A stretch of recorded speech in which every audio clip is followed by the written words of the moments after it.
Hello, my name is Dale Wilhite. I live in the France Climber in Mountain Village, Colorado. It's close to about 11:23 a.m. on a Friday. If you want to find out anything about me, you can go to MySpace, where I have a page. A lot of people, I don't know how many people, but I'm sure there's a lot of people who have always asked the question, why doesn't Satan get a second chance? You know, if we get a second chance, why doesn't he get a second chance? Well, you have to remember or learn about the fall of Satan to really know the answer. But the answer, when you do understand, you know, about who he was, how he fell, then you would begin to understand that the reason why Satan isn't given a second chance to redeem himself is due to the fact that he had no tempter.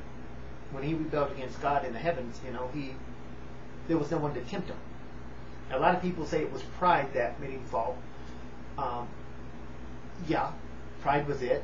He wanted to be worshipped as God. He got jealous, you know, about who God was. And he wanted to be like God or an equal to God. And that's just not going to happen.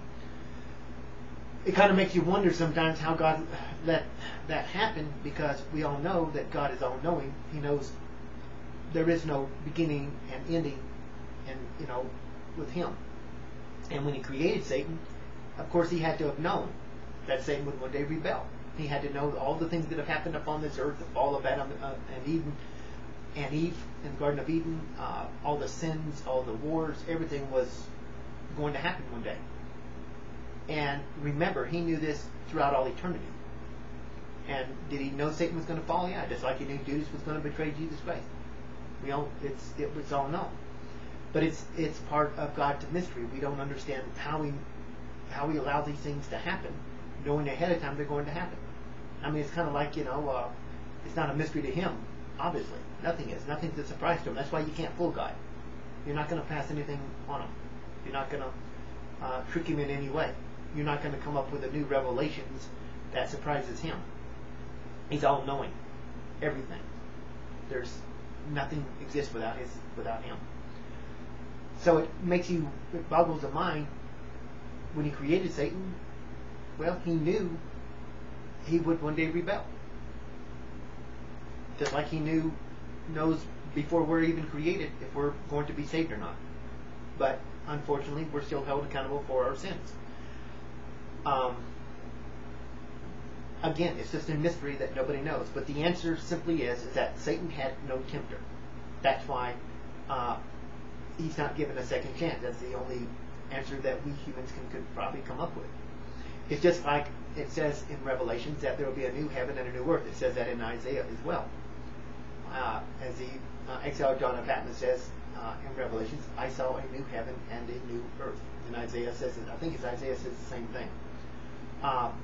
Why a new heaven? Is he talking about heaven like the universe, Mars, Pluto, galaxy? Yeah. But he's probably also talking about the heavens where God dwells. Well, why would God's heavens need to be destroyed, along with the earth and the galaxy, the universe? Well, if Satan sinned up there, and if one sin bans you from God's presence for eternity, then it has to be destroyed as well. God's heavens has been stained with sin. The pride and rebellion of Lucifer and 1/3 of his angels. So it must be destroyed as well. So God's going to create a new heaven where he dwells, a new earth, and probably a new universe. I don't know about that part, but we're going to have a new earth one day. And this one's going to fade away, and all the sins and the evil and the death and the destruction and the weeping will pass away. The Colonel Gaddafi's, the Chavez of Venezuela, the Chairman Mao's, or the late Chairman Mao of China, and Pol Pot, the late Pol Pot of Cambodia, the murderer, the Fidel Castro's, all these thugs and former thugs will be no more. And they will bring no more havoc, no more death, and no more destruction upon the world. So basically, I just wanted to pass that on, because a lot of people don't even think about that or don't realize that. But Satan had no tempter, and we must have a new heavens and a new earth. You know, at least a new heavens where God dwells, because Satan sinned up there. It only makes sense, you know, to us.